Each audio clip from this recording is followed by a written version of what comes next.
Shabbat Shalom! It's totally not Shabbat. It's the day after Shabbat, which is technically the first day, which is Sunday, which is day 175 of the year, meaning that we are starting Job. Boop, boop, boop.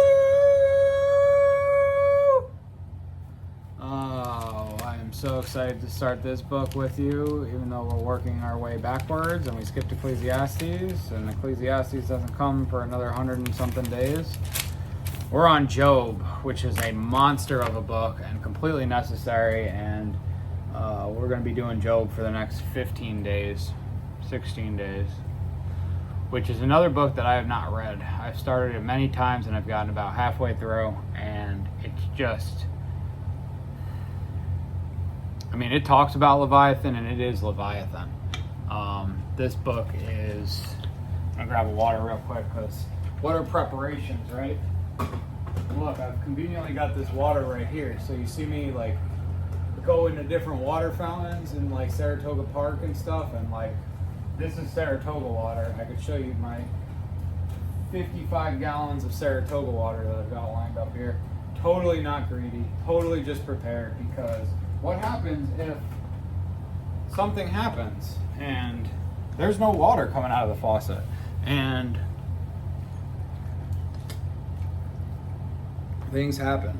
That's my chair throne that I'm building that has not been built. I don't know, honestly. I'm a very finish it kind of guy, and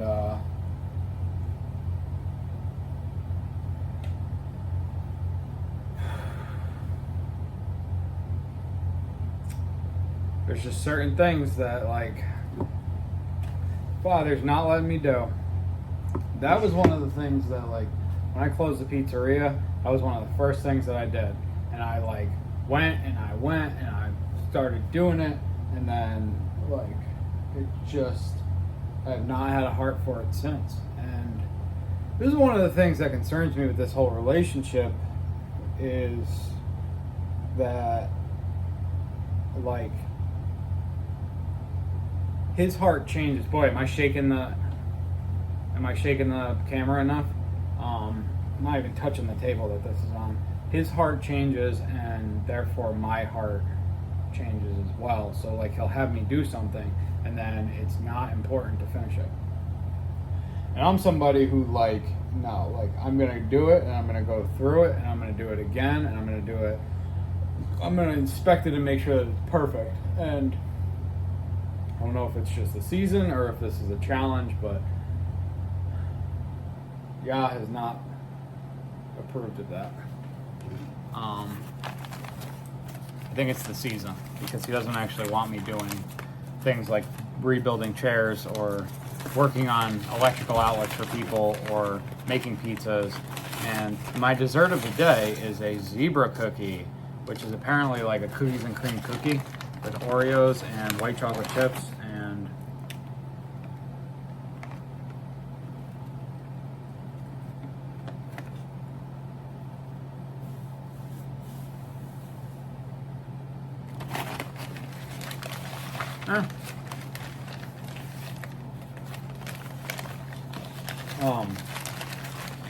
it almost tastes like it's a couple days old, to be honest with you. I don't quite know what to make of that. I'm less excited to eat that than I was when I purchased it. Boy, that's just undesirable, to say the least. I'm gonna text Mom, so I don't get any phone calls. Have you texted your mom today? Called your father? And now we're going to pray. Oh, Father Yahuwah, we do all these things to serve you. Whether it's read your word or come together or start projects or finish projects or not finish projects. Let your will be done. we come before you humbly today in hopes that we grow in our faith and belief in you and in our understanding of your word and our faith and belief in ourselves and our understanding of ourselves. And where we fit into the relationship with the Creator and what exactly you want us to do day to day and what situation you've created us for that you said Dylan needs to be there, or Kermo needs to be there, or Saucin needs to be there, or Hooter needs to be there, or 12C needs to be there, or Doug needs to be there, or Anthony needs to be there, or whoever else. Hushai, or Paul, or Hawcom.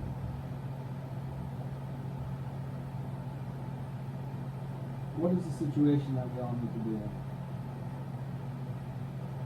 Hova. Why are we all here? How do we come together? How do we work through it?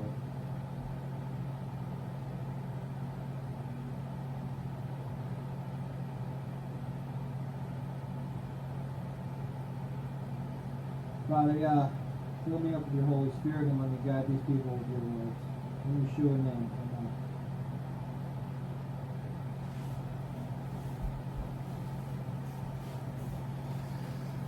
Oh, as you can see, I'm no longer at the 12 tribes, and I'm also inside today because it is raining outside today. It was not raining all day, but did a little church day, and it's already 7 o'clock. That I was like, that's usually my stop drinking coffee time, but what time did I wake up today? 10 o'clock? I don't know. Feels like I have stuff to do today. So, before I do any of that stuff, we're going to read this word, because this is the most important thing to me. And I hope that it serves Yah. And I want to finish this. And it's funny because, like, we started talking about the chair. I will not cease until this is finished.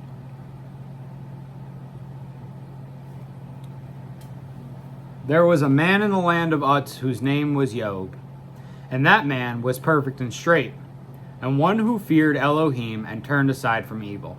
And 7 sons and 3 daughters were born to him, and his possessions were 7,000 sheep, and 3,000 camel, and 500 yoke of oxen, and 500 female donkeys, and a very large body of servants, so that this man was the greatest of all the people of the east. And his sons went and had a feast in the house of each on his day, and sent and invited their 3 sisters to eat and to drink with them. And it came to be, when the days of feasting had gone round, that Job would send and set them apart, and he would rise early in the morning, and offer ascending offerings, the number of them all. For Job said, it might be that my sons have sinned, yet blessed Elohim in their hearts. This Job always did. And the day came to be that the sons of Elohim came to present themselves before Yahweh, and Satan also came among them. And Yahweh said to Satan, from where do you come? And Satan answered Yahweh and said, from diligently searching in the earth and from walking up and down in it. And Yahweh said to Satan, have you considered my servant Job, that there is none like him on the earth, a perfect and straight man, one who fears Elohim and turns aside from evil? And Satan answered Yahweh and said, is Job fearing Elohim for naught? Have you not made a hedge around him, and around his household, and around all that he has on every side? You have blessed the work of his hands, and his possessions have increased in the land. But stretch out your hand, please, and strike all that he has, if he would not bless you to your face. And Yahweh said to Satan, see, all that he has in your hand, only do not lay a hand on himself. And Satan went out from the presence of Yahweh. And the day came to be when his sons and daughters were eating and drinking wine in the house of their brother, the firstborn. And a messenger came to Job and said, the oxen were plowing and the donkeys feeding alongside them, when Sheba fell upon them and took them away. And they struck the servants with the edge of the sword. And I alone have escaped to inform you. While he was still speaking, another also came and said, the fire of Elohim fell from the heavens and burned up the sheep and the servants and consumed them. And I alone have escaped to inform you. While he was still speaking, another also came and said, "The Kasdim formed 3 bands and made a raid on the camels and took them away, and struck the servants with the edge of the sword, and I alone have escaped to inform you." While he was still speaking, another also came and said, "Your sons and daughters were eating and drinking wine in the house of their brother the firstborn, and see, a great wind came from the wilderness, and struck the 4 corners of the house, and it fell on the young men, and they are dead. And I alone have escaped to inform you." Then Job rose up and tore his robe, and shaved his head, and he fell to the ground and did obeisance, and he said, "Naked I came from my mother's womb, and naked I return there. Yahweh has given, and Yahweh has taken away. Blessed be the name of Yahweh." In all this Job did not sin nor ascribe wrongdoing unto Elohim. So, I'm sure you've heard of the book of Job, the book of Job. He's challenged by Yah, by Satan, however you want to put it. We talked about this a little bit between 1 Chronicles 24 and 2 Samuel 21, if I have those correct. I'm just going to read those before we go into it. Oh, yeah.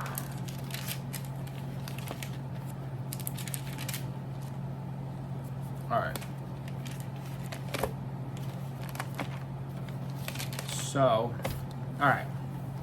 2 Samuel 24 reads, "And again the displeasure of Yahweh burned against Yisrael, and moved Dawid against them to say, Go number Yisrael and Yehudah." 1 Chronicles 21 says, "And Satan stood up against Yisrael and moved Dawid to number Yisrael." So these are the same stories, just worded differently. And this is going to be very important as we uncover the relationship between Satan and God in Job. And it's going to be a 15-day punch course, because to me, Job is the most complex book in the Bible. Some people say Paul is the most complex writing. Some people say, Genesis, because there's all that stuff that's got no details and you just want to know. And, some people are like, well, Leviticus, you can't understand all the laws and there's so much stuff to remember. And I don't care about Leviticus because I ain't no high priest.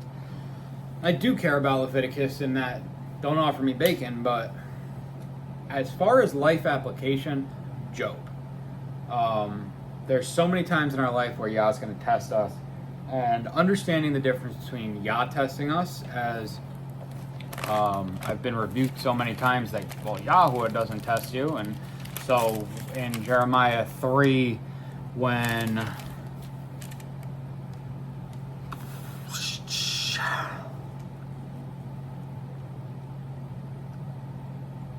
Jeremiah 3:20, or Ezekiel 3:20, excuse me.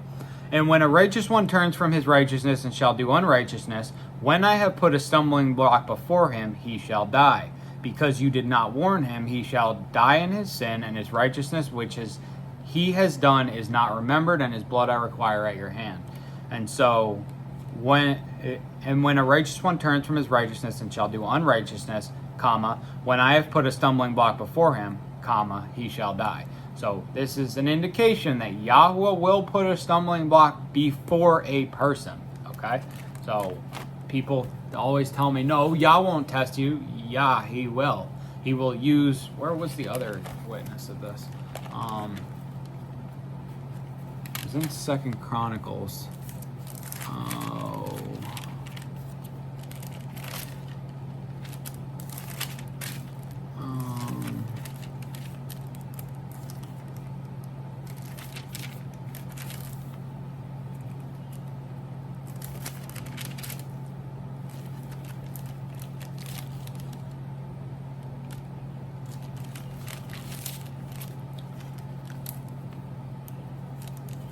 So this is 2 Chronicles 18. And 2 Chronicles 18:17. "And the sovereign of Israel said to Jehoshaphat, Did I not say to you that he would not prophesy good concerning me, but evil?" This is when Micah is prophesying against the king of Israel, whose name is Ahab. So Micah is the prophet, Ahab is the king of Israel, and Jehoshaphat's the king of Judah. and Ahab wants Jehoshaphat to go to war with Ramoth Galad. And the sovereign of Israel said to Jehoshaphat, "Did I not say to you that he would not prophesy good concerning me, but evil?" Then he said, "Therefore hear the word of Yahweh." So Micah shares the prophecy to Jehoshaphat and Ahab. And the prophecy is, "I saw Yahweh sitting on his throne, and all the hosts of the heaven standing on his right and on his left. And Yahweh said, Who shall entice Ahab the sovereign of Israel to go up and fall at Ramoth Galad? And one said this, and another said that. And a spirit came forward and stood before Yahweh and said, Let me entice him. And Yahweh said to him, In what way? And he said, I shall go out and be a spirit of falsehood in the mouth of all his prophets. And he said, Entice him, and also prevail. Go out and do so. And now, see, Yahweh has put a spirit of falsehood in the mouth of these prophets of yours, and Yahweh has spoken evil concerning you." So this again is Yahweh enlisting a spirit in order to test, to entice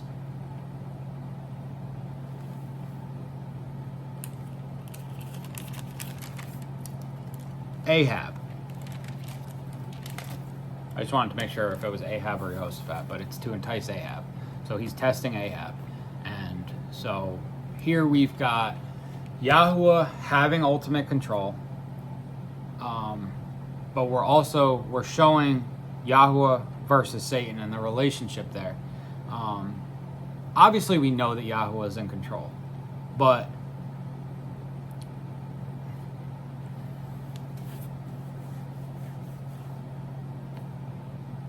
how Satan comes as a witness against us.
Trying to find the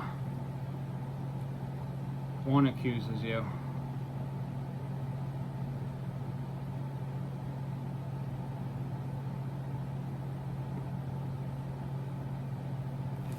It is John 8:10. Literally, right? We're right there, right where I was looking. Sometimes we just can't see it.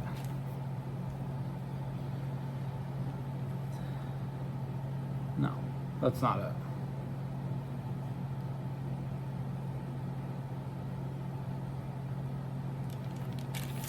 5:45. I knew we'd read it in John. Like, we read it together in John. And it'd be great if you guys could, like, shout it out. But maybe one day we'll get to a point where we can do this live. All right, John 5:45. Do not think that I shall accuse you to the Father. There is one who accuses you. Father, you were right. You put me right.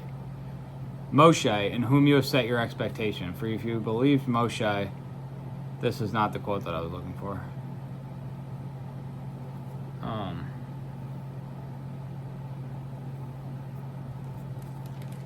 Still don't have it. The accuser. Jesus says,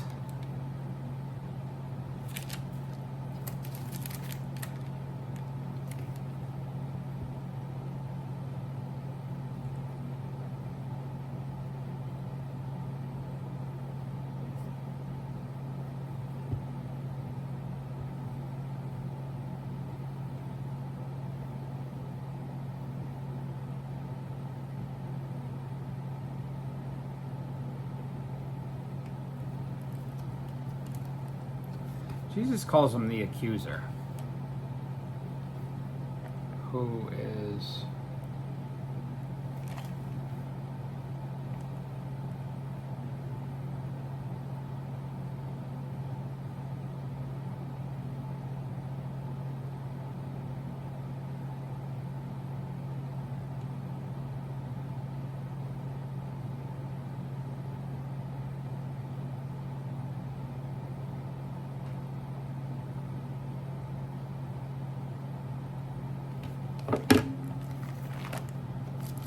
by Revelation 12.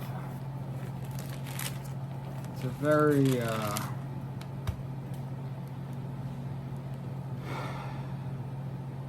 Revelation 12:9. And the great dragon was thrown out, that serpent of old, called the devil and Satan, who leads all the world astray. He was thrown to the earth, and his messengers were thrown out with him. And I heard a loud voice saying in the heaven, Now have come the deliverance and the power and the reign of our Elohim and the authority of his Messiah. For the accuser of our brothers, who accused them before our Elohim day and night, has been thrown down. That's what we just spent the last 6 minutes looking for. And, yeah. So, the power of Google. I wouldn't have thought it was in Revelation, but Satan is the accuser of the brothers, who accuse them before our Elohim day and night. So his job, not his job, because he doesn't need to be here, but he's accusing us before Elohim day and night. And Elohim knows our heart, so we cannot fall into the trap of his accusations and basically allow him to make us feel like we're not good enough, and that God won't love us if we do or don't do certain things. And this is not to say about legalism, because if we go down the serpent of old, also called the devil and Satan. So one person, 3 names for one person. Then if we go down to verse 17 of the same chapter, and the dragon, the serpent, was enraged with the woman, and he went to fight with the remnant of her seed, those guarding the commands of Elohim and possessing the witness of Yeshua Messiah. 2 things for one title. The remnant of her seed are those guarding the commands of Elohim and possessing the witness of Yeshua Messiah.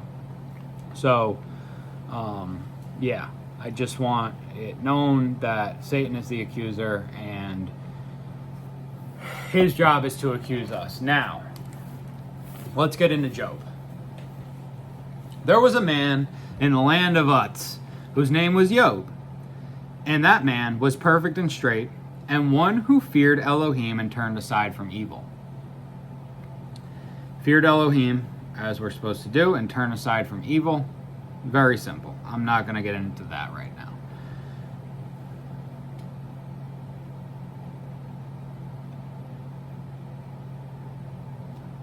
Love the Lord your God and fear him. The gate is narrow and the path is straight.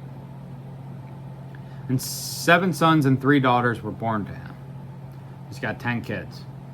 And his possessions were 7,000 sheep and 3,000 camels and 500 yoke of oxen and 500 female donkeys and a very large body of servants, so that this man was the greatest of all the people of the East. He is the greatest of all the people of the East. He's got all this stuff. Job is actually like a supposedly like an older book of the Bible. Like Job is said to take place, I want to say like very early. Like I almost want to say that it's like a book in, well,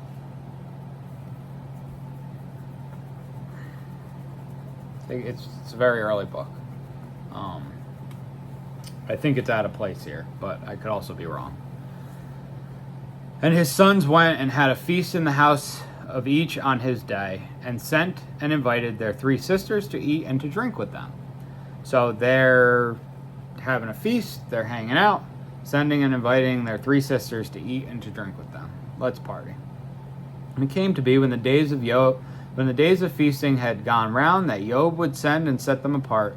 And he would rise early in the morning and offer ascending offerings, the number of them all. For Job said, it might be that my sons have sinned, yet blessed Elohim in their hearts. This Job always did. So every day, this man gets up and he sacrifices ascending offerings early in the morning for each of his sons. And he said that they might have sinned and not known it.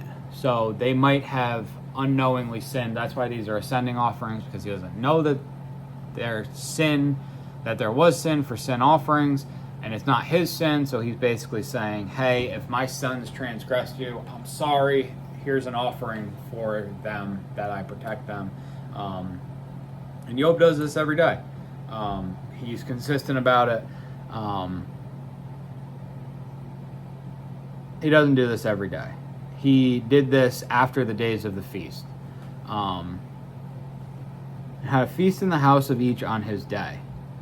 And sent and invited their 3 sisters to eat and to drink with them.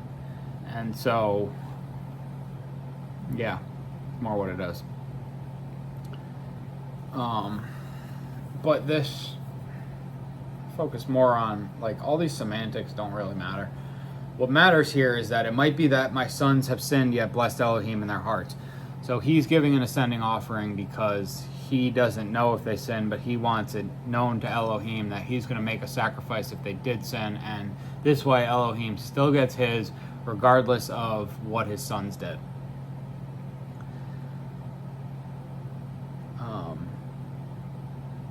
And the day came to be that the sons of Elohim came to present themselves before Yahweh, and Satan also came among them. The sons of Elohim.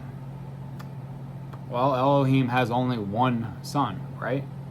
His only begotten son. Are we not all sons of Elohim? Are we not Elohim? Are we not sons of Elohim? There's a psalm for this, right?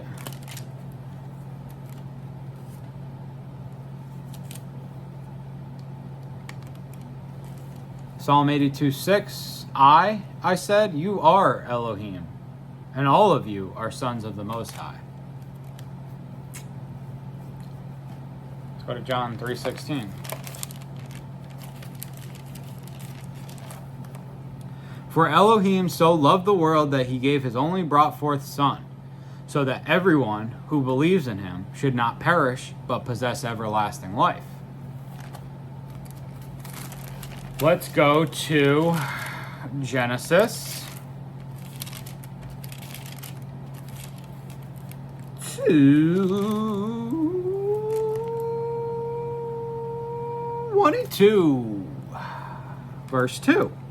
And he said, take your son now, your only son Isaac, whom you love, and go to the land of Moriah, and offer him there as an ascending offering on one of the mountains which I command you.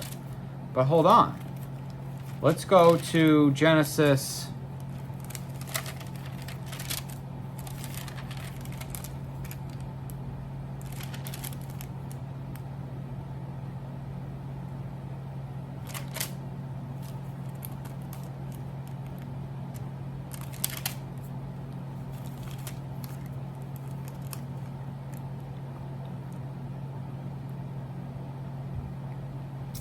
17:23. And Abraham took Ishmael his son, and all those born in his house, and all those bought with his silver, every male among the men of Abraham's house, and circumcised the flesh of their foreskin that same day, as Elohim had told him. So Abraham has 2 sons, but Isaac is his only son. And it came to be that the sons of Elohim came to present themselves before Yahuwah, and Satan also came among them. So it sounds like the Son is the glorified one of the Father. However, the sons are of lineage. So this is where the Bible really starts to break down for a lot of people. Because if you don't have context of all of this, you want another one?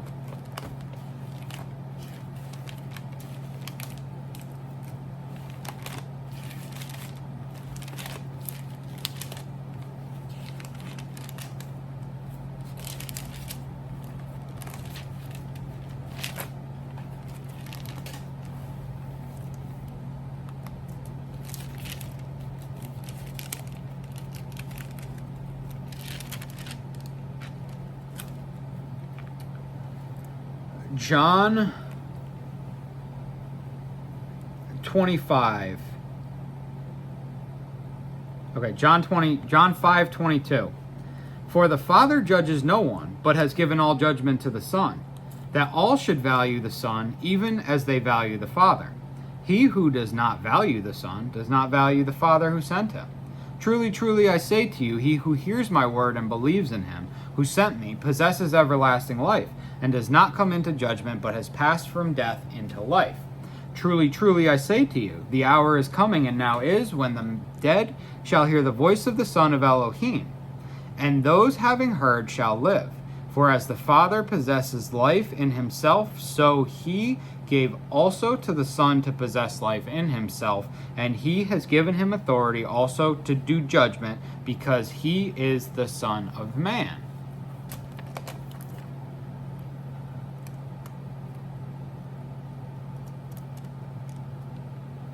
Ezekiel chapter 2, verse 1.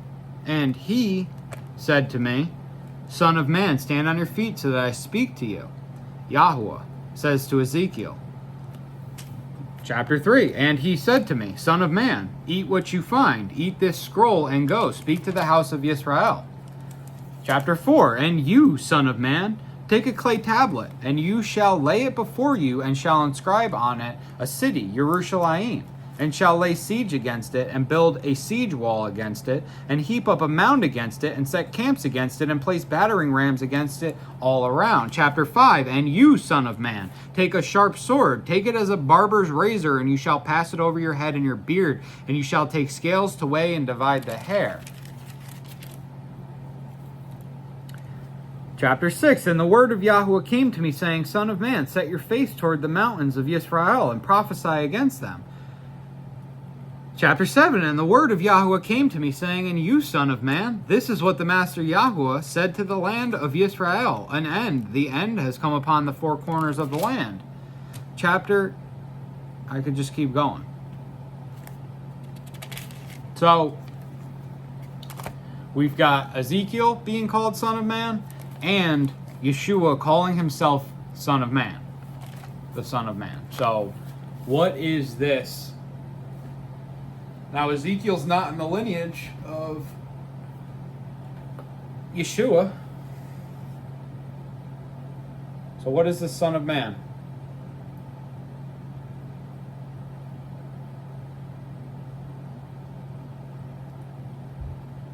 So,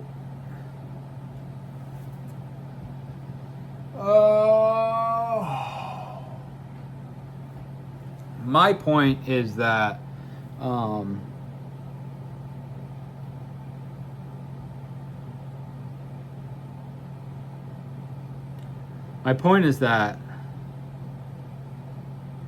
Yahuwah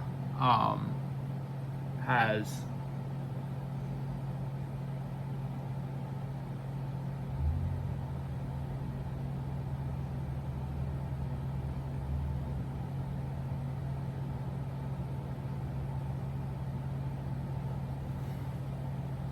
first of all, the Bible uses the same word different ways. Son of Man, in Jesus is generally translated as the son of Adam. So, as in the first man, the lineage of man, the ultimate example of man, the son of the first man. And then Ezekiel is a lowercase man, and it's the son of man, as in like an example of men, as in like one who is to be the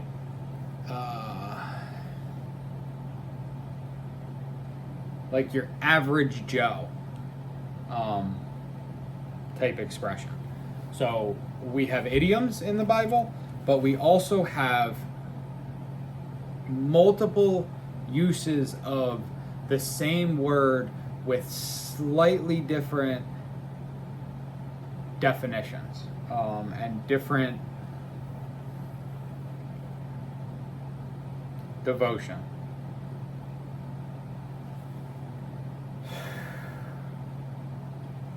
Satan also came among them. So the sons of Elohim are there. Satan is not indicated here as a son of Elohim. And this sons is not capitalized, meaning that Yeshua either is at the right hand of the Father and already there, or is not one of the sons who came. And Satan also came among them. And so he slips his way in. Yahweh said to Satan, "From where do you come?" And this is going to be a deep study of Job. This is going to be a long, intense study of Job, because like I said, Job is mastery level. So you want a PhD, stick with this Job reading, and there might be some corrections made. I might mess up along the way, but by chapter 42, by the time we do that chapter 42 video 16 days from now, you are going to understand the book of Job through and through to the best of my ability. So stick with me and make it to the end. I did that for the thumbnail. But, and Yahuwah said to Satan, "From where do you come?" And Satan answered Yahuwah and said, "From diligently searching in the earth and from walking up and down in it." So, the sons of Elohim come to present themselves before Yahuwah, and Satan also comes, and Yahuwah says, "From where do you come? Why are you here? From where do you come?" And so we don't get any address between Elohim and his sons,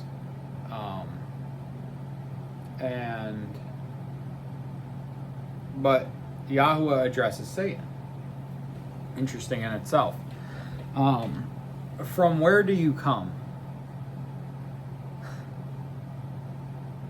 From where do you come? What have you been up to? There's already a distrust there. A mischievous, I know you're up to no good. And Satan answered Yahuwah and said, "From diligently searching in the earth and from walking up and down in it." And so the answer that he gives him is very authority, controlling. It's where'd you come from? From diligently searching in the earth and from walking up and down in it. No, what were you doing?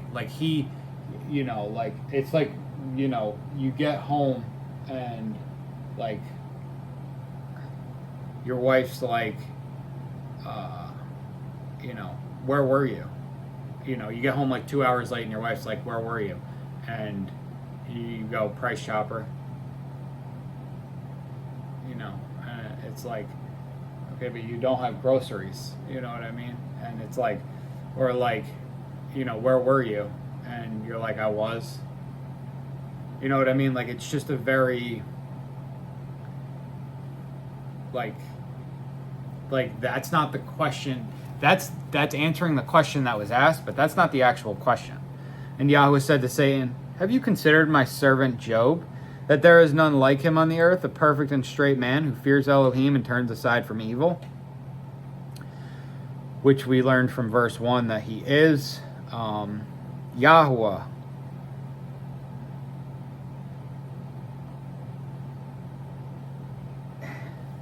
Starting to get the picture here that this is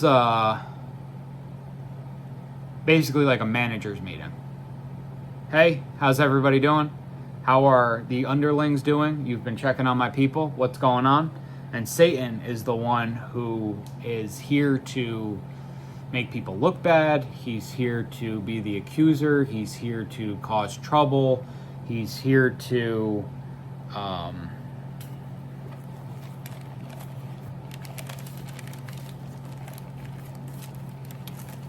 we're going to look at John 13, 27. John 13:26. Yeshua answered, it is he whom I shall give a piece of bread when I have dipped it. And having dipped the bread, he gave it to Yehuda from Karioth, son of Shimon. And after the piece of bread, Satan entered into him. Yeshua therefore said to him, what you do, do quickly. But no one at the table knew why he said this to him, for some were supposing because Yehuda had the bag that Yeshua was saying to him, buy what we need for the festival, or that he should give somewhat to the poor. Satan entered him. So we all know what Yehuda does, but I also want to look at Luke 4. And Yeshua being, Luke 4:1, Yeshua being filled with the set-apart Spirit, returned to the garden and was led by the Spirit into the wilderness, being tried for 40 days by the devil. And in those days he did not eat at all, and afterward, when they had ended, he was hungry. And the devil said to him, if you are the Son of Elohim, command this stone to become bread. But Yeshua answered him, saying, it has been written, man shall not live by bread alone, but by every word of Elohim. And the devil, taking him up on a high mountain, showed him all the reigns of the world in a moment of time. And the devil said to him, all this authority I shall give you, and their esteem, for it has been delivered to me, and I give it to whomever I wish. If then you worship before me, all shall be yours. And Yeshua answering him said, get behind me, Satan, for it has been written, you shall worship Yahweh your Elohim, and him alone you shall serve. And he brought him to Jerusalem and set him on the edge of the set-apart place and said to him, if you are the Son of Elohim, throw yourself down from here, for it has been written, he shall command his messengers concerning you to guard over you. And in their hand they shall bear you up, lest you dash your foot against a stone. And Yeshua answering him said, it has been said, you shall not try Yahweh your Elohim. And when the devil had ended every trial, he went away from him until a convenient time. And that convenient time is when he takes over Judas. I just want to go to Matthew 4 in this example as well, in that we see just the beginning here. Then Yeshua was led up by the Spirit into the wilderness to be tried by the devil. And after having fasted 40 days and 40 nights, he was hungry. And the trier came and said to him, if you are the Son of Elohim, command that these stones become bread. And so, because sometimes the verbiage matters, and this is why we have two accounts of this, because so in Luke, he's called the devil over and over again, and in Matthew, he starts out being called the devil, and then he's called the trier. At least in my translation, but I'm sure I can grab a King James or whatever, but I'm sure that this is different words in all of these, because it's usually, but But when Yeshua does this, he says, "Go, Satan," and then he again in Luke 8:4 says, "Get behind me, Satan." So the devil is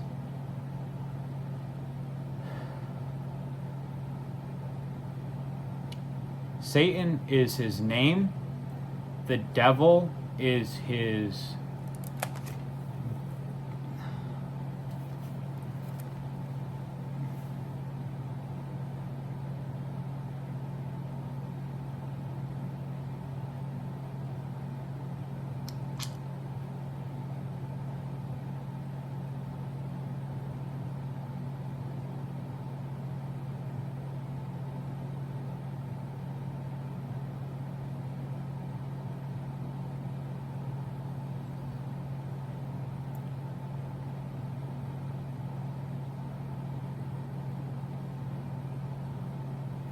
trying to think of an example of this, because it's like I'm looking at like a name tag, and it's like I want to say like manager of electronics, you know, but like Satan's his name, the trier is his job, so like the trier would be manager, but the devil is his relationship to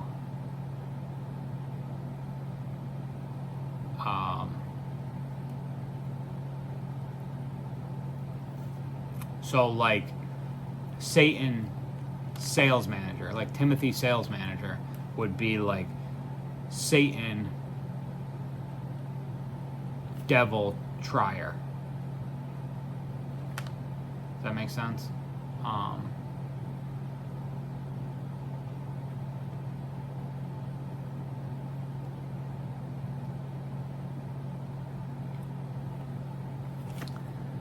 Because like Satan's capitalized, the devil is also capitalized in Revelation 12:9, but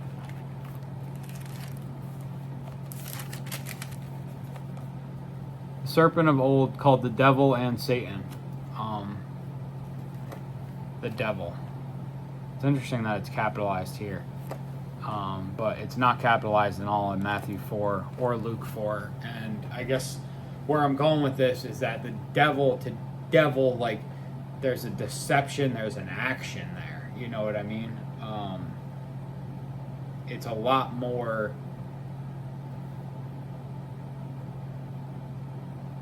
It's a lot more than just a name. It is a title. It's the devil. Like you never see the Satan. It's Satan. Satan is the person. The devil is the being, the entity, the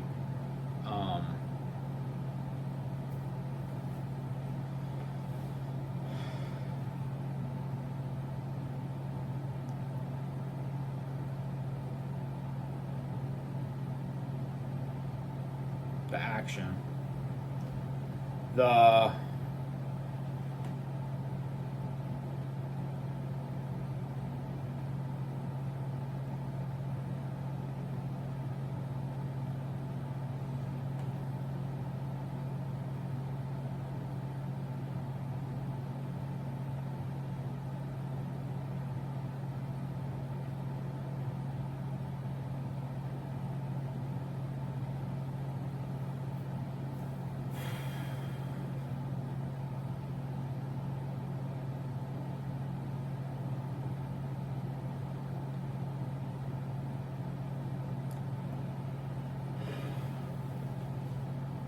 the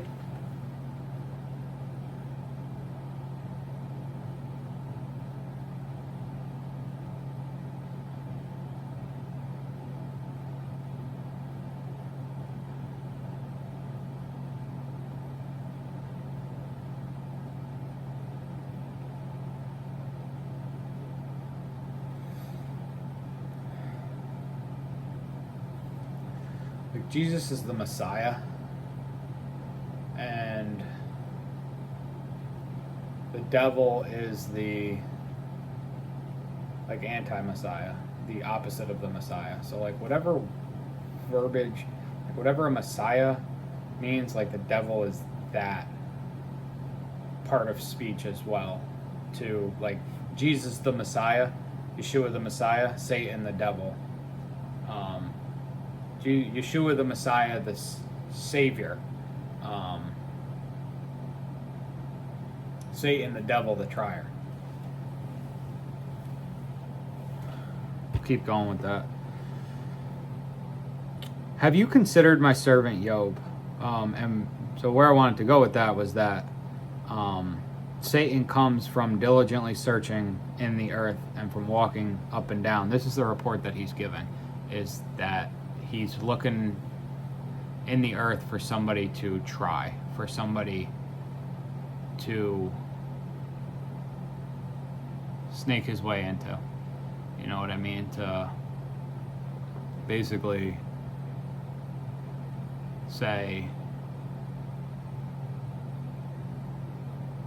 cause turmoil, to wreak havoc on.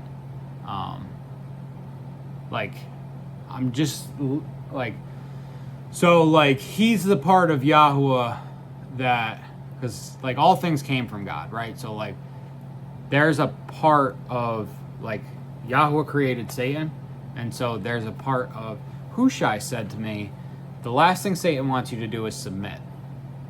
And so he is walking up and down the earth diligently searching. He's just free ranging, like uncontrollable, having his way with whatever, whatever bad stuff he can, whatever way he can like just scooch, just like pinch a nerve on Yah, is what Satan does.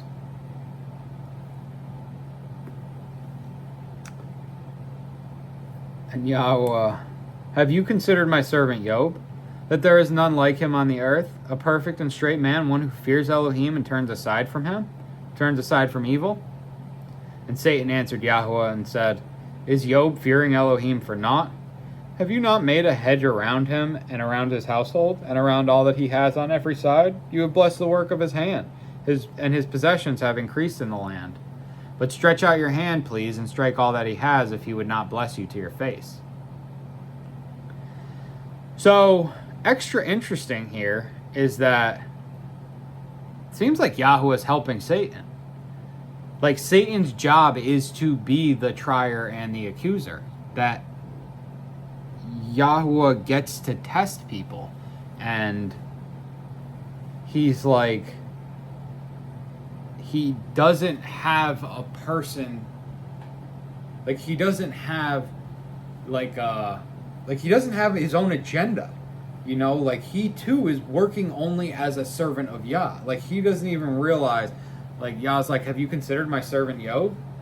Like if there's anybody that you're going to basically test, have you considered my servant Job? Like, I'm picturing like being an owner, and like, you see a guy, like, it's getting kind of like 7 o'clock, because I'm a pizza man, right? So like anybody who's worked in the restaurant business, it's like 7 o'clock, the dinner rush is ending, and everything's kind of dying down. You start joking, everybody kind of gathers, and you got your cook and your counter girl and your dishwasher, and so. Like dishwasher comes up and gets a slice of pizza, and counter girl goes on her phone, and your cook looks at you, and you go like, "What's up?"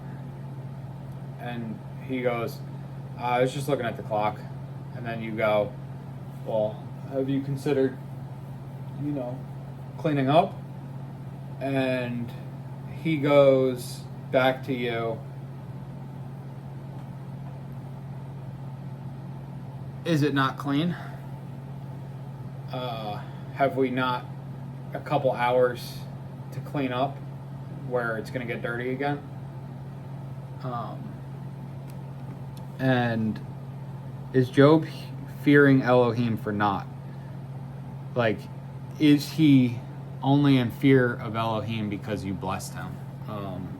Is his fear of Elohim not really why he is fearing Elohim.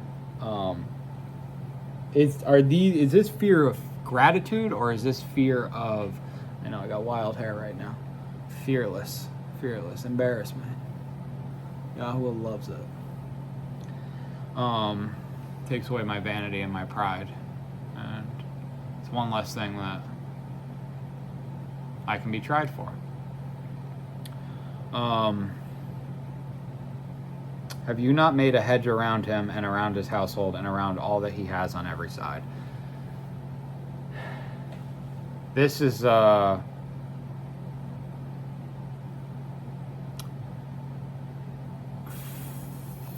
naught. Is his fear of Elohim for naught? Does he really fear him, or are his ascending offerings of gratitude? Is he doing his things out of thanks or fear? Because you've never challenged him. You've just kept giving to him, just like it's like, does your son come to family dinner because you give him money every time he sees you, or does he come because he wants to see you and he loves you? You have blessed the work of his hand, and his possessions have increased in the land. But stretch out your hand, please, and strike all that he has, if he would not bless you to your face. If he would not bless you to your face, so like to see if he would bless you. Like, once you come face to face with him, once he has to seek you, and become blessed, will he bless you? Will he thank you? Stretch out your hand, please, and strike all that he has. It's interesting to see Satan say, please, because even like this correspondence here, like it starts off kind of snarky from diligently searching in the earth and from walking up and down in it. And then Yahweh extends that love and compassion even to Satan. And Satan comes back with a snarky remark, is Job fearing Elohim for naught? Have you not made a hedge around him and around his household and around all that he has on every side? You have blessed the work of his hands, and his possessions have increased in the land. But stretch out your hand, please, and strike all that he has, if he would not bless you to your face. It's kind of like test him yourself almost. And Yahweh said to Satan, see, all that he has is in your hand. Only do not lay a hand on himself. And Satan went out from the presence of Yahweh. I want to go to Esther, because I want to look at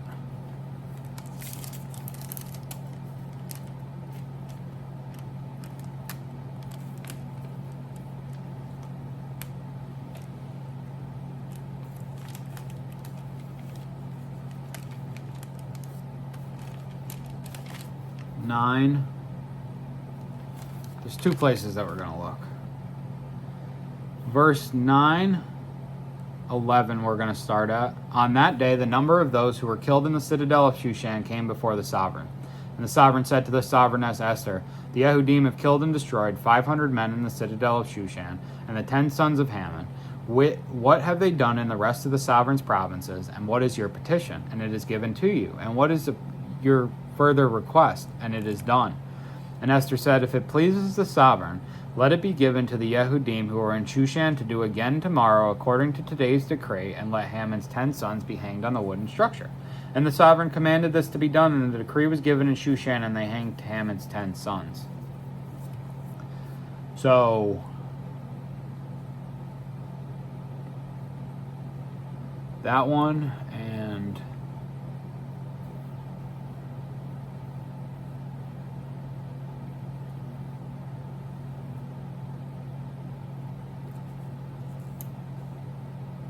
so in chapter 8, verse 4, Esther's gone back into the courtyard of the sovereign, and the sovereign held out the golden scepter toward Esther, and Esther arose and stood before the sovereign and said, if it pleases the sovereign, and if I have found favor in his sight, and the matter is right before the sovereign, and I am pleasing in his eyes, let it be written to bring back the letters, the plot by Haman, son of Hammedatha the Agagite, which he wrote to destroy the Yehudim who are in all the sovereign's provinces.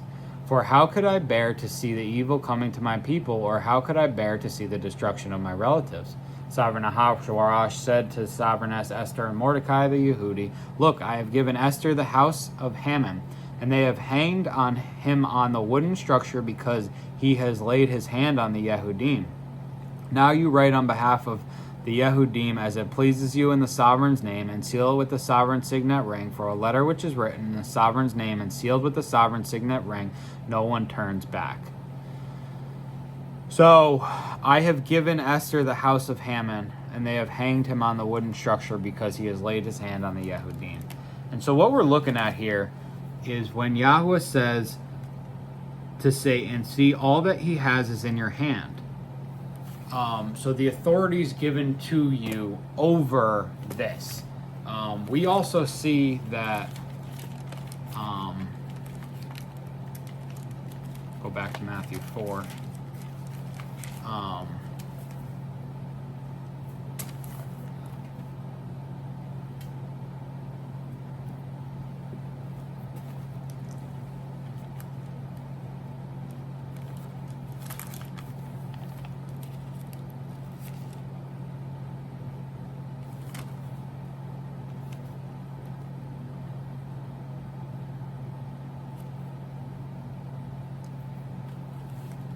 Yahweh obviously knows what the outcome's going to be, what he expects the outcome to be.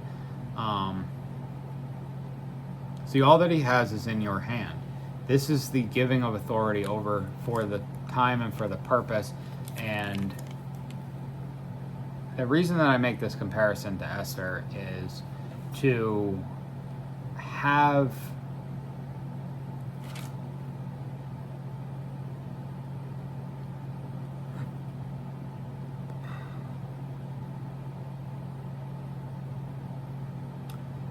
point of transfer of power, the point of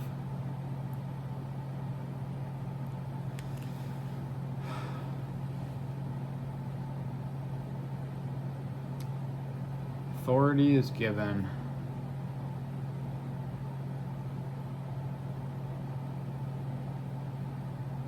do what is right in your eyes. And Yahweh knows that what's going to be right in Satan's eyes is going to be evil. And so he knows that Job's going to be tested by all this evil that will come upon him.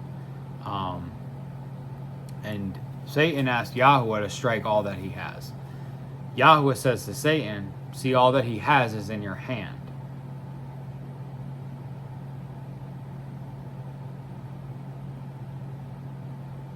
Only do not lay a hand on himself.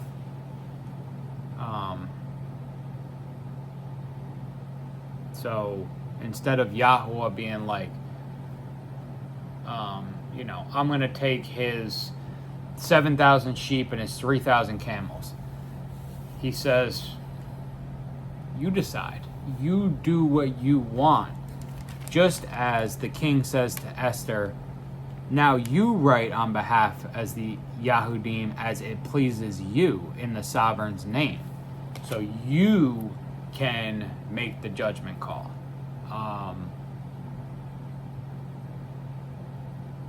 We're working for the same cause here, is what's really interesting to see. Satan is ordained to be the trier and the accuser. Only do not lay a hand on himself. You can't kill him. That defeats the whole purpose of this game. And Satan went out from the presence of Yahweh. I'm going back to Matthew 4, and I'm just going to read it quick. Matthew 4:8, again the devil took him up on a very high mountain and showed him all the reigns of the world and their esteem, and said to him, all these I shall give you if you fall down and worship me. Then Yeshua said to him, go, Satan, for it has been written, you shall worship Yahweh your Elohim, and him alone you shall serve. Okay, so at this point in Job, we're on verse 12, and it's only been an hour, but at this point in Job, we've got who Job is on earth, and And we spent a lot of time developing the relationship between Yahweh and Satan. Yahweh is Elohim, Yahweh is God. Satan comes with the sons of Elohim.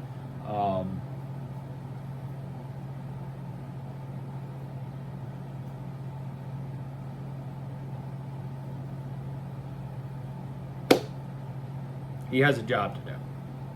He has a purpose here. And the day came to be when his sons and daughters were eating and drinking wine in the house of their brother, the firstborn.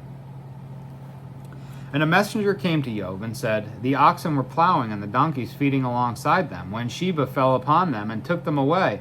And they struck the servants with the edge of the sword, and I alone have escaped to inform you.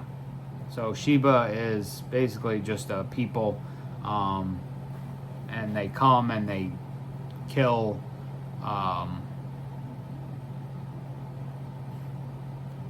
the oxen and donkeys of Job, and this messenger escapes to inform them. While he was still speaking, another also came and said, the fire of Elohim fell from the heavens and burned up the sheep and the servants and consumed them, and I alone have escaped to inform you. The fire of Elohim, yeah, that's a real thing. Fell from the heavens and burned up the sheep. I mean, these are plagues. You know, we could get into the fire of Elohim, Sodom and Gomorrah, fiery sulfur. We could get into prophecies of Revelation, and I don't think that we're really going to.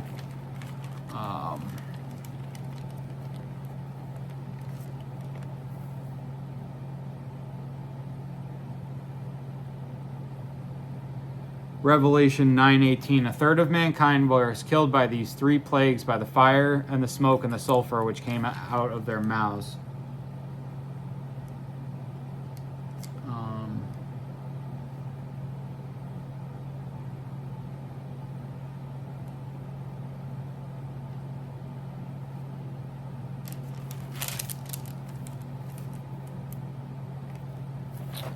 Yeah. Just gonna cook on Sodom real quick.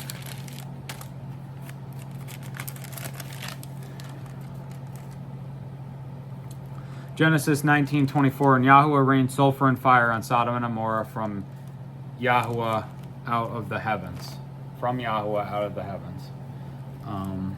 The fire of Elohim fell on the heavens. Interesting that Satan can rain down the fire of Elohim.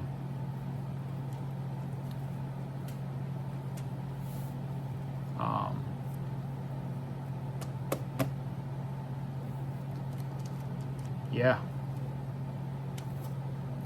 And burned up the sheep and the servants and consumed them, and I alone have escaped to inform you. It is already 8 o'clock. Already should have stopped drinking coffee.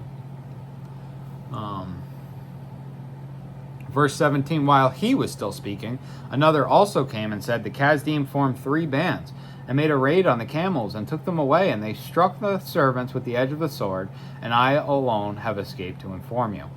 Kasdim, the Babylonians, 3 bands of raiders come and kill the camels, and this is the 3rd plague that Job gets. And I mean, this is like bam, bam, bam, bam, bam. While these servants are speaking, more servants come and start giving him bad news. While he was speaking, another also came and said, your sons and daughters were eating and drinking wine in the house of their brother, the firstborn. And see, a great wind came from the wilderness and struck the 4 corners of the house, and it fell on the young men, and they are dead. And I alone have escaped to inform you. This man's got 4 servants left. And so sons, daughters, camels, sheep,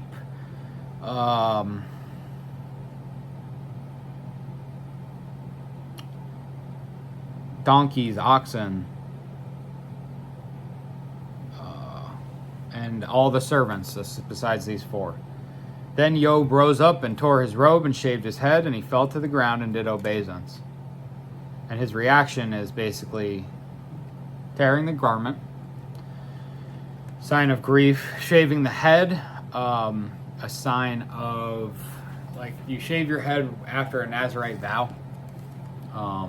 No razor comes upon your head during a Nazirite vow. We're going to look at number 6 briefly. And then we're going to go to Ezekiel 6 or 7.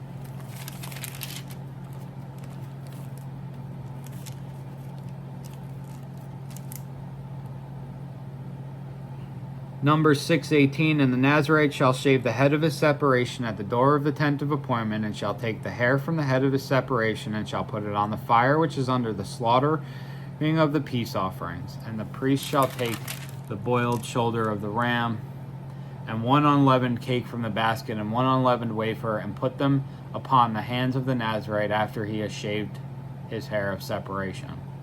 Then the priest shall wave them a wave offering before Yahuwah. It is set apart for the priest, beside the breast of the wave offering, and besides the thigh of the contribution, and afterwards the Nazarite shall drink the wine.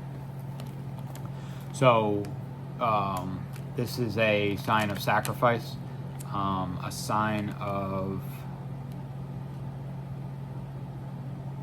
dedication.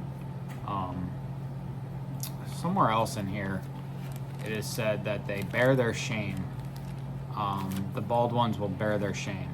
And so that's what this is, a concession of shame. Ezekiel 5, and you, son of man, take a sharp sword, take it as a barber's razor, and you shall pass it over your head and your beard, and you shall take scales to weigh and divide the hair.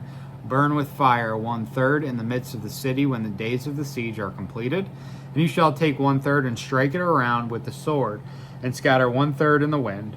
And I shall draw out a sword after them. And you shall take a few hairs from there, and bind them in the corner of your garments. And take again some of them, and throw them into the midst of the fire, and burn them in the fire. For a fire shall spread unto all the house of Israel. So, we're seeing this shaving of the head. I'm gonna just look this one up.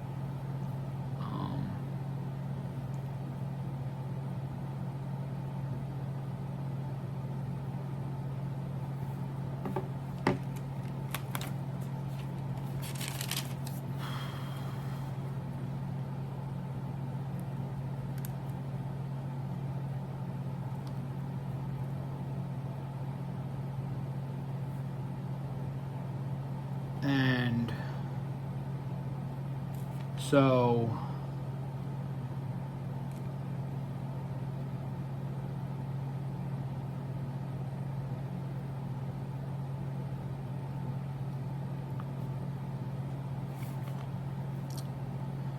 Ezekiel 7:18, and they shall gird on sackcloth and be covered with trembling, and shame shall be on every face, and baldness on their heads.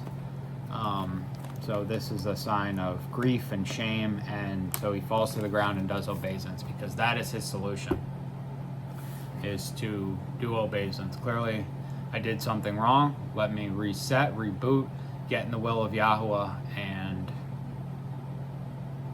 come back to it. And he said, naked I came from my mother's womb, and naked I return there. Yahuwah has given, and Yahuwah has taken away. Blessed be the name of Yahuwah. He says this prayer, humbles himself. He said, I came into this world with nothing. I'll go out with nothing. Yahuwah has given. Yahuwah has taken away. Blessed be the name of Yahuwah.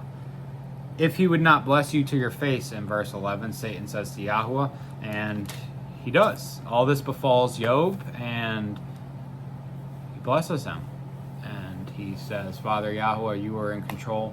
You gave me greatly, and you took away the same way. And I still love you, and I still appreciate you. In all this, Job did not sin nor ascribe wrongdoing unto Elohim.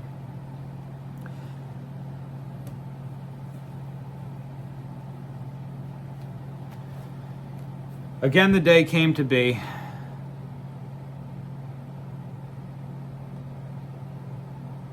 Chapter 2. Again, the day came to be that the sons of Elohim came to present themselves before Yahuwah, and Satan also came among them to present himself before Yahuwah. And Yahuwah said to Satan, from where do you come? And Satan answered Yahuwah and said, from diligently searching in the earth and from walking up and down in it. And Yahuwah said to Satan, have you considered my servant Job, that there is none like him on the earth, a perfect and straight man, one who fears Elohim and turns aside from evil, and still he holds fast to his integrity, although you incited me against him to destroy him without cause? And Satan answered Yahuwah and said, Skin for skin, and all that a man has he would give for his life. But stretch out your hand, please, and strike his bones and his flesh, if he would not bless you to your face. And Yahuwah said to Satan, See, he is in your hand, only spare his life. And Satan went out from the presence of Yahuwah and struck Job with loathsome sores from the sole of his foot to the crown of his head. And he took a potsherd with him, which to scrape himself, which he sat in the midst of the ashes. And his wife said to him, Do you still hold fast to your integrity? Bless Elohim and die. But he said to her, You speak as one of the foolish women speaks. Indeed, should we accept only good from Elohim and not accept evil? In all this, Job did not sin with his lips. And 3 of the friends of Job heard of all this evil that came on him, and each one came from his own place, Eliphaz the Temanite, and Bildad the Shuhite, and Sophar the Naamathite. And they met together to come to sympathize with him and to comfort him. And they lifted up their eyes from a distance and did not recognize him. And they lifted their voice and wept, and each one tore his robe and sprinkled dust on his head toward the heavens. Then they sat down with him on the ground 7 days and 7 nights. No one spoke a word to him, for they saw that the pain was very great. All right, so Job is, a lot of these chapters are kind of shorter. I don't know. I think the whole book is like, well, it's 50 pages, so it's about a page a chapter, I guess, at one point. There's going to be some long chapters, apparently. But that's kind of a shorter chapter, but nonetheless, a lot to unpack. Again, the day came to be that the sons of Elohim came to present themselves before Yahuwah, and Satan also came among them to present themselves before Yahuwah. I don't know what this day of the sons coming to Elohim is. I've gotten a word today about Micah 4:8 being the tower of the flocks, which it was likely that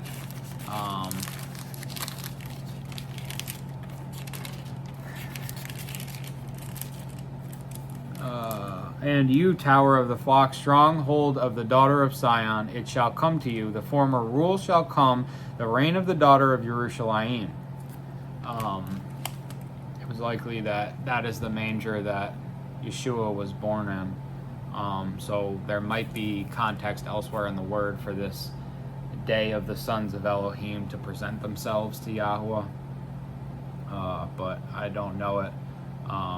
But it said the day came to be that the sons of Elohim came to present themselves before Yahuwah, and again the day came to be that the sons of Elohim of Yahuwah. So there's some time lapse here. I don't know if they're on a regular schedule or what exactly it is. Maybe this has something to do with Ezekiel and all the angels going up and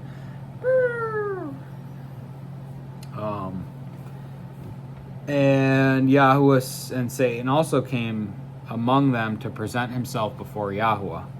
To present himself before Yahuwah. So Yahuwah summons the sons and Satan presents himself. He follows the orders of Yahuwah, and he basically is giving his report. And Yahuwah said to Satan, From where do you come? And Satan answered Yahuwah and said, From diligently searching in the earth and from walking up and down in it.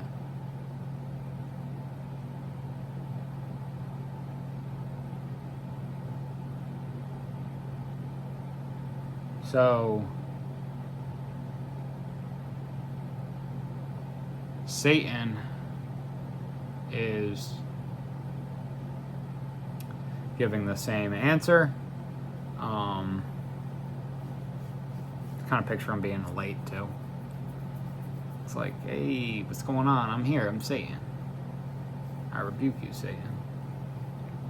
Then Yahuwah said to Satan, so they're having a very similar dialogue. It's going the same way, but here's where it gets different. Have you considered my servant Job, that there is none like him on the earth, a perfect and straight man, one who fears Elohim and turns aside from evil, and still he holds fast to his integrity, although you incited me against him to destroy him without cause. Although you incited me against him. So,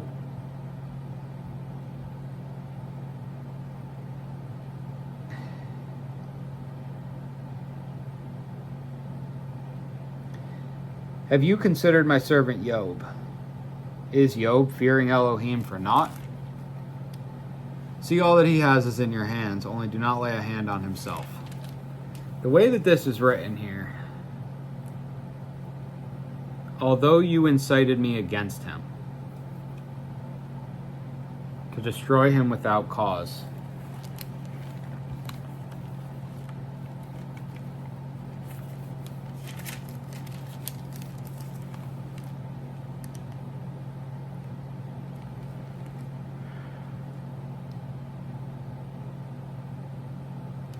Matthew 5:21.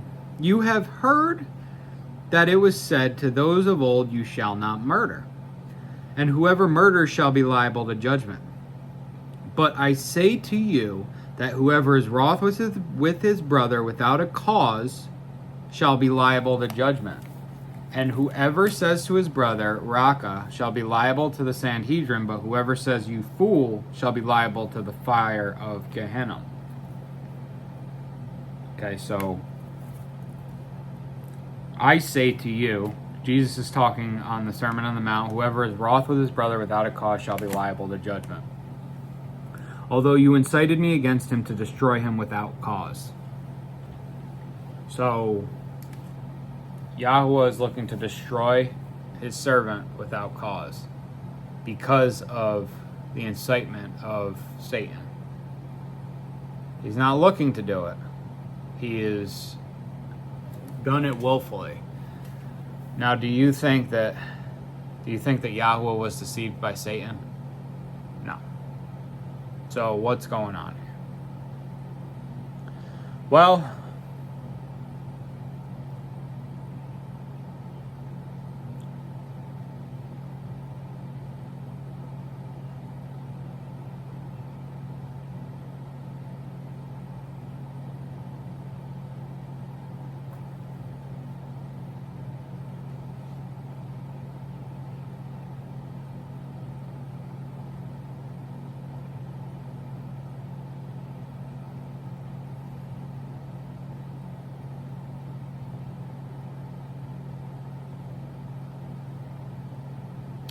Yahweh has the authority.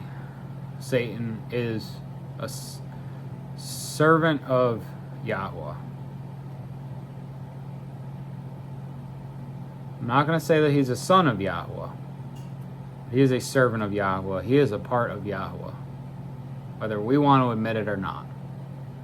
And he still holds fast to his integrity. Elohim says about Job. Although you incited me against him. So you caused me to make him stumble, to destroy him without cause. There was no reason for me to take all this stuff from him, and he has continued to bless me without cause. Now, Yahweh is not wroth with Job. He's not mad at Job without cause. He was incited against Job to destroy him without cause. What the difference is there's no heart condition, there's no forsaking, there's no murder, there's no hatred. There is basically, it's like if you've just got this friend who's not giving you any reason not to trust him, and you leave $100 on the counter just to see if he'll steal the $100, but he's given no indication that that would even be a thing or a problem, or he would for no reason ever steal the $100. That's an attempt to destroy him without cause. So it's like, hey, there's $100 over there. It's like, oh, that's cool. Whose $100 is it? Well, it's mine. Okay, so why are you telling me there's $100 over there? And Satan answered Yahweh and said, skin for skin, and all that a man has he would give for his life. Skin for skin.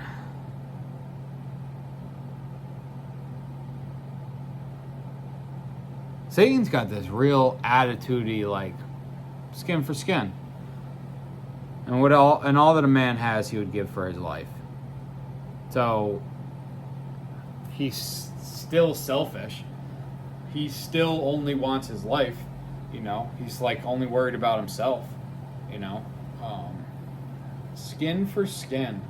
You've saved him, but you've given all the lives of that which he had. But stretch out your hand, please, and strike his bones and his flesh, if he would not bless you to your face. So,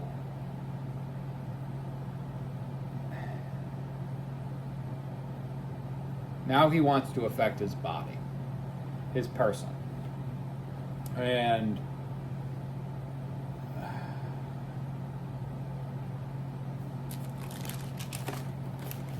go to Exodus.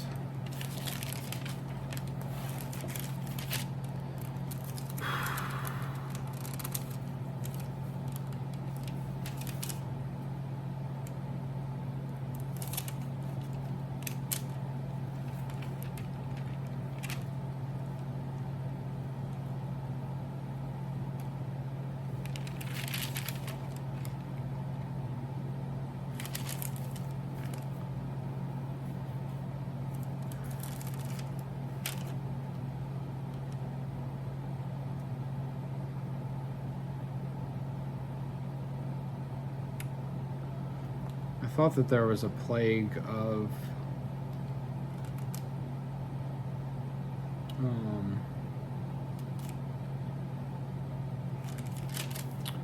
what do they call it, boils and such, in Mitzrayim, in Exodus, but basically, and we're taking a lot of time on this because this is something that I have read and reread, and I want to know that Yahweh is giving me the truth in this.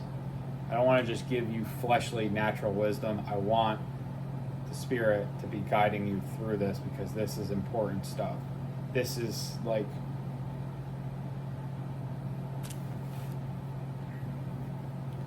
this is a real navigation between Satan and Yahweh, which is something that I know myself I struggle with daily, you know, and like hearing, like definitely other people do too, you know what I mean? Like, is this God or is this Satan? You know what I mean? And so like, the question here is that, is Job being dealt this by God or by Satan? And Satan knows the ways that man is, right? Like, he knows what to do to kind of get him, you know, like, to get him turned up.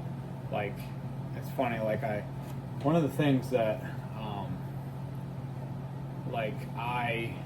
so I visited the 12 tribes before, and I was in Missouri, and then I was going to Arizona, and so I leave to go to Arizona, and I'm in Arizona helping my boy, and I end up getting this girl's number at the Ace, and there was a beautiful young woman at the 12 tribes in Missouri that I was talking to and becoming close with, and so I leave there thinking like, well, I'll just stop on my way back, get to know her better, whatever, and I get this girl's number at the Ace in Arizona, and so I haven't heard from this chick. She straight blocked me while I was in Arizona, because I was like, nah, like, I'm gonna hold off for a woman of Yah, thinking that that's the right thing to do. And so I am leaving the 12 tribes in Ithaca yesterday. Don't you know that I haven't heard from this woman in 7 months, and she calls me yesterday as I'm leaving the 12 tribes again?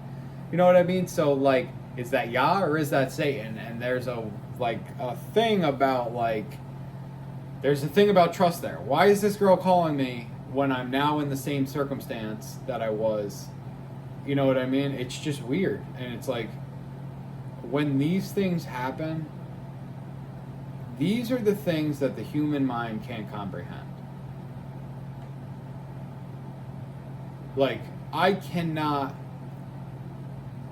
wrap my brain around, like my brain shuts down. Like I can feel just a wall be hit when I try and start figuring out the reason for this. You know, so if somebody knows it, put it down in the comments, but this is insane. I haven't talked to this girl in 7 months, and she only calls me in the exact same circumstance that I had met her in.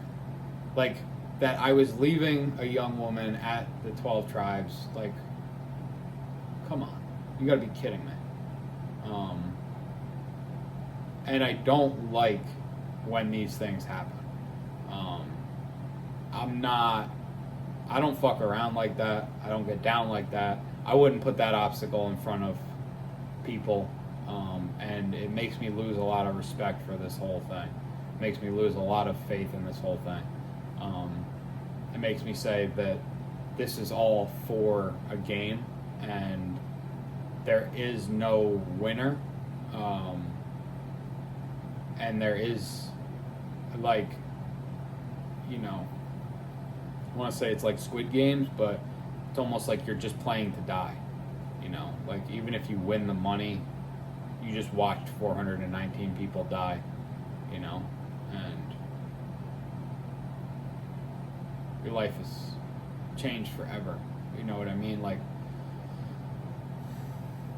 there's a lot of greed, and there's a lot of things going on in the world, but, like, how many of us are gonna, like, you know, Hunger Games, you know what I mean? Like, I don't know, you know, like being a prepper, like, you know, I grew up a lot on, like, you know, guns and stuff, and so having a thought process by where, like, what if it actually came to that in the world? You know, like, are you ready to do that? Like, are you ready to party like that? I don't think a lot of people are. I don't think a lot of people fully understand. I think that this generation's soft. I think that there's a lot of hunters out there that would be, you know what I mean? But once you start, like, if it doesn't stink, stick it. You know what I mean? Like, you're ready for hand-to-hand combat with machetes. You know what I mean? These guys who are on tech platforms and selling cryptocurrency and I don't know. And I just wonder how the spirit would move too, you know, as far as, like,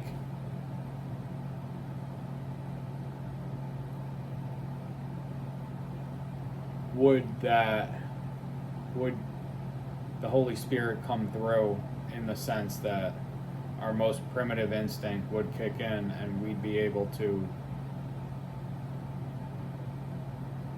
do what had to be done. I like to think so, but tying that all back to skin for skin and all that a man has, he would give for his life. It's the point of having stuff if you're dead.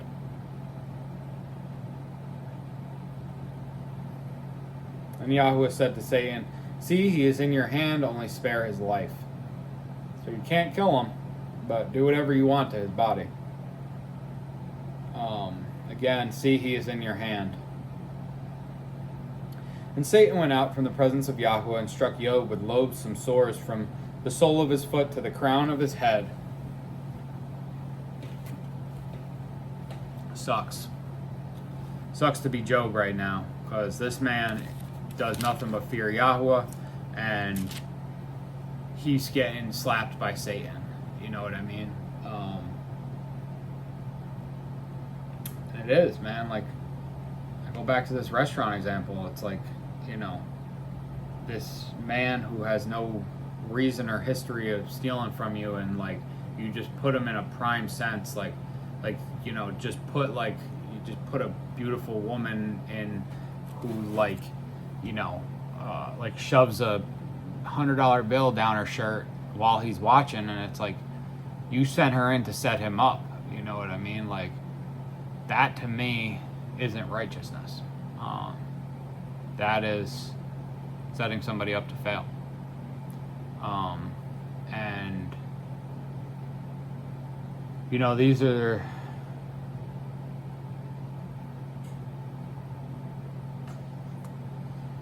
aspects of us that we have to consider in our image of Elohim.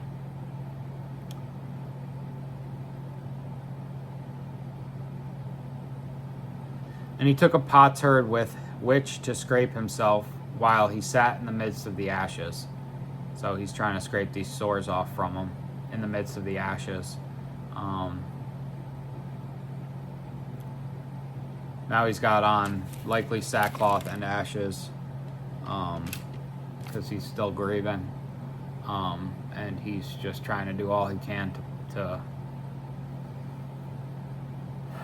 keep his wits about him, do obeisance, praise Yahweh. And now out of nowhere comes these sores, you know, like it doesn't seem like he's,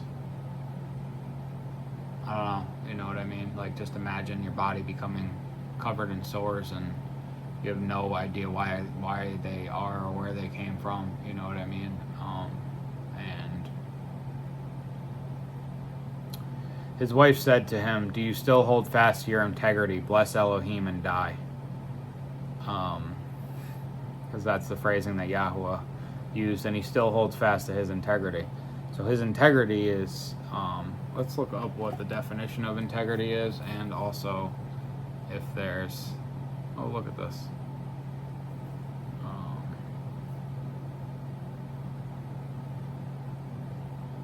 The quality of being honest and having strong moral principles, moral uprightness.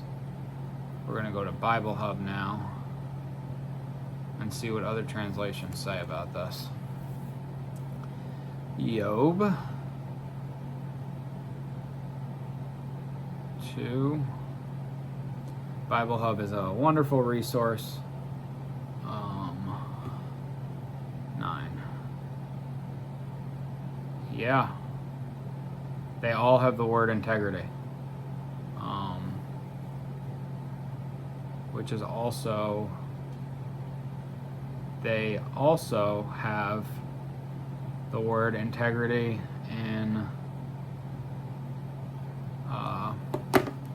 verse 3. So, you hold fast to your moral uprightness. Bless Elohim and die. If you continue to bless Elohim, you're going to die. That's where this is going. There's not going to be anything left for him to take from you, and you are going to die. And being where we are in Acts, and you know, seeing that the servants were, what was it in?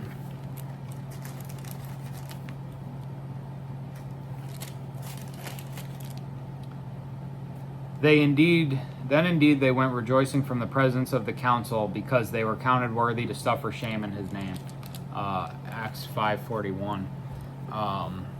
That they will be killed, that their being killed is counted as worthiness.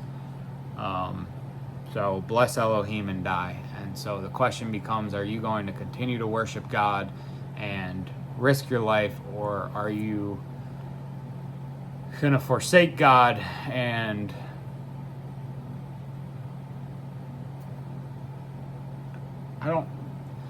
what would the other option be, right? Because God's not going to bless you again, ever again, you know what I mean? Job fears Elohim and turns away from evil. He's blessed.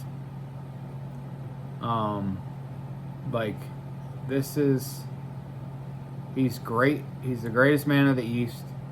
You know what I mean? It doesn't say why, it doesn't directly say that Elohim has blessed him, but this is the dynamic of the relationship that we enter into, the covenant with Yahuwah, whereby if you have if you guard to do the commands of Yahuwah, you will be blessed. And so in doing that, Job just gets blessed because Yahuwah keeps his promise. It's simple. He does it. Yah does it. Bam. And so now,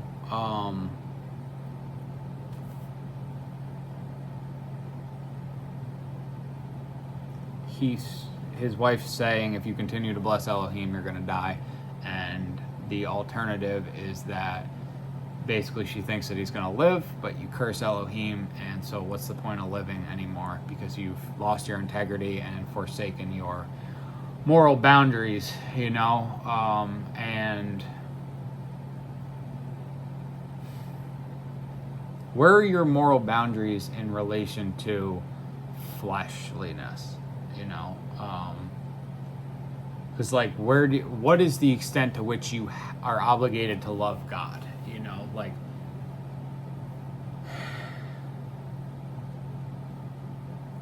If there's 100 commandments and we know that we can only keep 90 of them, how does it get decided which 10 we can or can't keep? You know what I mean? To where some are like, oh, I can't keep the Sabbath, but somebody who's keeping the Sabbath is like, well, I can't,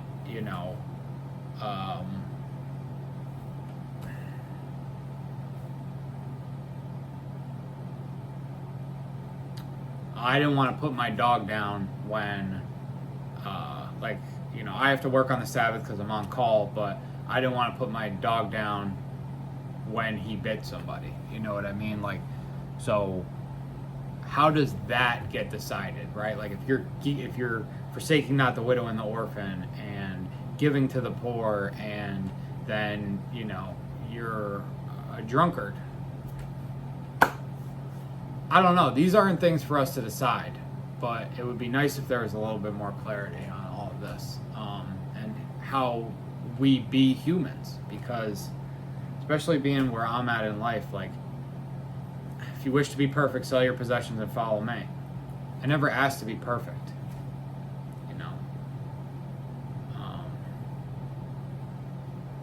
I just asked to be blessed. But he said to her, "You speak as one of the foolish women speaks. Indeed, should we accept only good from Elohim and not accept evil?" In all this, Job did not sin with his lips. So, Job, it does not say is perfect either. It does say, that man was perfect and straight. Okay, so Job was perfect, and one who feared Elohim and turned aside from evil. And so, perfect and straight and fearing Elohim and turning aside from evil, the fact that these are all written in Job verse 1, they are all different.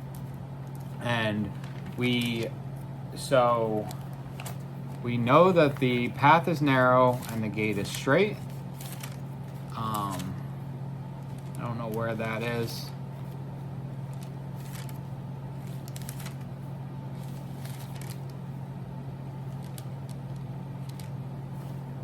I don't know. Apparently, maybe I did ask to be perfect. I don't remember it, but...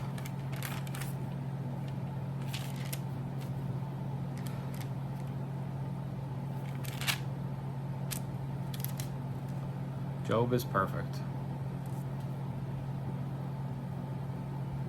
And he says to her, "You speak as one of the foolish women speak.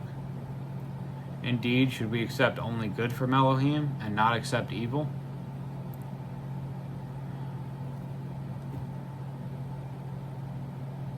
Sometimes bad things happen.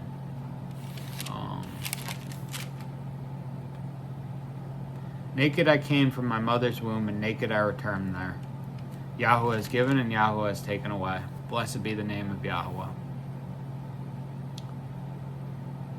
In all this, Job did not sin with his lips.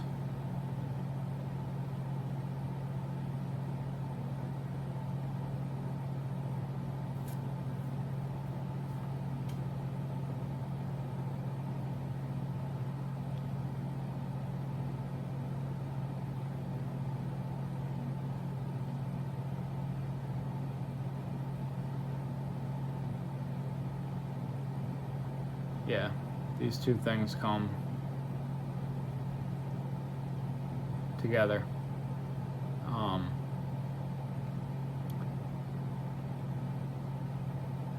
We're going to leave that alone for now, because that's going to come more and more as we get through this. but there's a lot of proverbs on foolish women and foolishness and folly. And Job's wife doing and saying things that make her look like an idiot.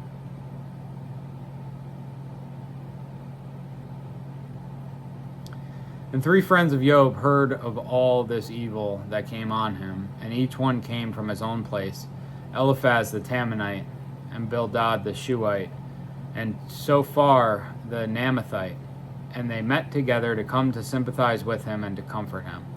So he's got some good friends. 3 of his friends come from his own place, and they come and hang out, and this is one of the beauties of the 12 tribes, is having people of the Spirit with you always. And they lifted up their eyes from a distance and did not recognize him. And they lifted their voice and wept. And each one tore his robes and sprinkled dust on his head toward the heavens.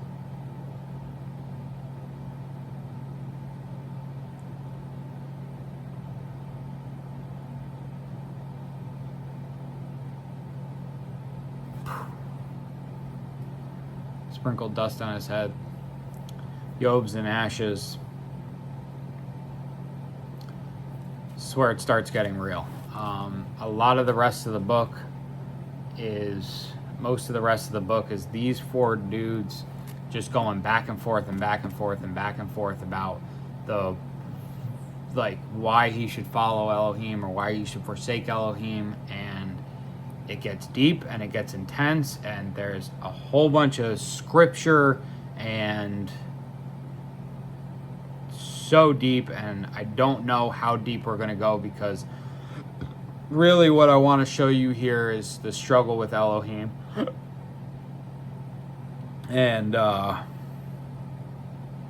not a biblical historian, and I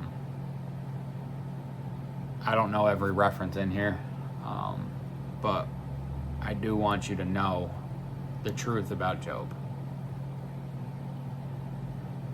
Each one tore his robes. He begins to grieve.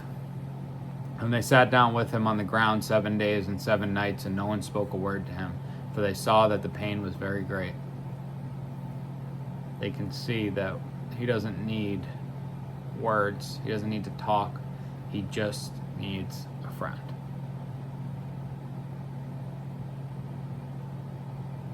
Peace, quiet.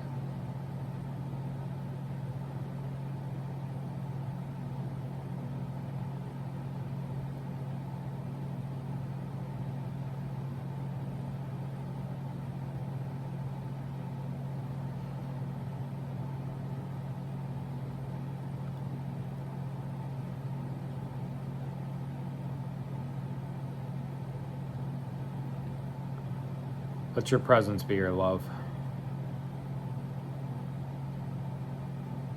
In Yeshua's name.